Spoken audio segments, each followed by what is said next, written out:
Hey everyone, it's Kong again with another episode of Should You Summon. As always, I'm going to be presenting high-level overviews to help you decide whether this banner is worth your hard-earned vouchers and crystals. So let's get right into this raid-up banner featuring Evil God Kreuger and Werner. The banner runs from June 30th to July 13th. As a raid-up banner, you have a 40% chance to get each on-banner character, with the remaining 20% reserved for any other hero in the regular summoning pool. So first up we have Evil God Kreuger, and he has actually appeared on a Destiny banner before, so he's not the most unique character in the pool anymore, but here he is again. Kreuger gets a boost to damage dealt for every debuff on an enemy, up to a maximum of plus 30%. He also converts a buff into a debuff on any target he damages, including AoEs, and conveniently, his 3-cost skill initially lets you pick a victim anywhere on the map and curse them. They then become a walking debuff epicenter that give 3 debuffs to 3 friends within 3 spaces for 3 turns. After he plants this curse on someone, this skill switches to a big AoE blast that he can unleash. He also has a brand new unique helm, which converts 2 buffs into debuffs on every enemy within 5 spaces when he dies. He's a member of Dark Reincarnation, buffed by Bozel and Licorice, and Mythical Realm, buffed by Gizaroth and the Sage of the Trees. For bonds, he unlocks the attack bond for Vincent, and for his own bonds he needs Shalinka for his defensive bond and Gizaroth for his attack bond.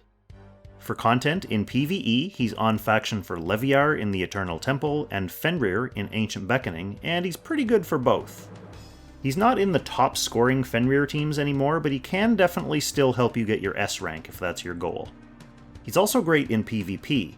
In addition to just splashing debuffs around, he actually does a lot of AoE damage, so he has some legitimate killing potential. AoE debuff as an overall strategy ebbs and flows in the Apex meta, but there's always some version of it around. With his new helm, Kreuger can do his usual thing and then splash even more debuffs around when he inevitably gets picked off. Next up we have Werner. Werner is an assassin whose main gimmick is his attack and counterattack stances. If you end a turn without attacking, you can choose a stance. Attack mode gives you +1 movement, +2 skill range, plus 20% damage dealt, and guard ignore. Counterattack mode gives you +1 movement, minus 35% damage taken, plus 50% counterattack damage, long distance counter, and it lets you heal 35% and ignore guard after being attacked, and that includes taking AoE damage. The enemy doesn't know which stance you've selected, so you can set Werner up to bait attacks, and they basically have to call your bluff or avoid attacking into him altogether. His 3-cost skill is a single target attack that lets his soldiers attack at range with him, and automatically puts you into attack mode if you net the kill, or counterattack mode if you don't. He's a member of Yles Legends, buffed by Landius and Sigma, Legion of Glory, buffed by Ledin, Elwyn, and Grenier, and Meteor Strike, buffed by Zerida and Epsilon. For bonds, he unlocks the attack bond for the Archon of the Moon, and the defensive bonds for Mariandel and the upcoming Wandering Duelist. For his own bonds, he needs Mariandel for his defensive bond, and Claret for his attack bond. For content, in PvE he's on faction for Phoenix and Scylla in the Eternal Temple, and he hasn't appeared in any top scoring teams in Ancient Beckoning. One thing he is really good for in PvE though, is just general purpose type content like story, time rifts, challenges, basically anything like that.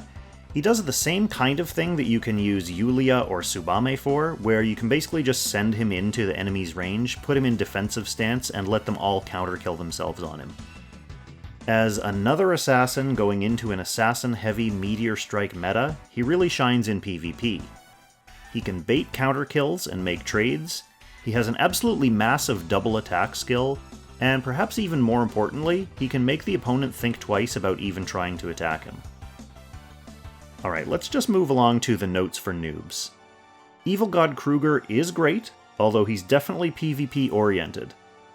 If you're avoiding arena altogether, then someone like Bozel will probably be more than enough to meet your PvE needs, but if you're planning on apexing at some point, he can be a good addition to an AoE and a debuff box. Werner is a strong assassin during a PvP meta where strong assassins are strong. He's one of the big four, alongside Cherie, Epsilon, and Kyra, so if you do PvP you might want to secure yourself a copy. It looks like he's also starting to turn into something of an Act 3 Bond unlocker, so fair warning, I think he's worth summoning. Finally, just my usual reminder about upcoming banners. This is week 3 out of 5, and the Werner and Kreuger question is now officially settled, welcome back fellas, which vastly narrows down the possible options for the next 2 weeks. We know the Yu Yu Hakusho crossover banners are still out there, and we know the Autokrato, Maya, and Nomi, and Bozel, Luna, and Liana banners are still out there. So next week will be either one of those sets, depending on how Zilong sees fit to pace out the Secret Realm events. Pretty easy. If those are the banners you've been waiting for, then hold tight. And that's going to be it for this episode, so let us know on the Discord or in the comments below who you're summoning. Have you been patiently waiting for Werner and Kreuger to show their faces for the past month? This whole week is an easy skip for me. It's just another week to save up more resources for Yu Yu Hakusho to try to fill in those 2 missing gaps.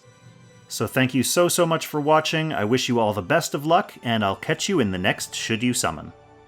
Extra special thanks of course to our Langrisser tier channel members for generously supporting the channel directly, so shout out to Levitt, Derek Gunderson, Kate Soon, Jared Portela, Jerome Meyer, Shara Ilaimirius, and Harambe. Thank you so much for your support.